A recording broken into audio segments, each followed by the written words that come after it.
அது ஒன்றிய அரசு தான் அதிகமாக கொடுக்குது, அதனால தான் நீங்கள் வந்து ஸ்டிக்கர் ஒட்டுறீங்கன்னு சொல்கிறது எப்படி புரிஞ்சுக்கிறது? ஒன்றிய அரசனுடைய திட்டங்களை எடுத்து ஸ்டிக்கர் ஒட்டுறது அப்படின்ற சொல்கிற விஷயம் இருக்கு இல்லையா, அதை எப்படி அதில் புரிஞ்சுக்கிறது?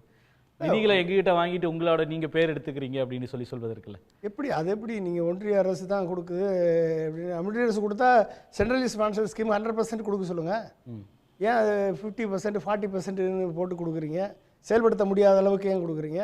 ஏன் மெட்ரோ திட்டத்துக்கு இன்னும் கேட்டுகிட்டே இருக்காங்க? இந்த பட்ஜெட்டில் கூட சொல்லியிருக்காங்களே, ஏன் இந்த நாங்கள் தான் அதை இது பண்ணி வச்சுருக்கோம், சப்ஸ்டியூட் பண்ணி வச்சுருக்கோம், நீங்கள் உங்களுடைய இது 9,000 கோடி வர வேண்டியது இருக்குதுன்னு சொல்லி இந்த பட்ஜெட்டில் சொல்லியிருக்காங்க. இது மாதிரி சமக்கிர சிக்ஷா அபியான் நிதியை வந்து 3,500 கோடி ஒவ்வொரு வருஷமும் கோர்ட்டுக்கு போக வேண்டியது இருக்குது. ஏன் போக வேண்டியது இருக்குது?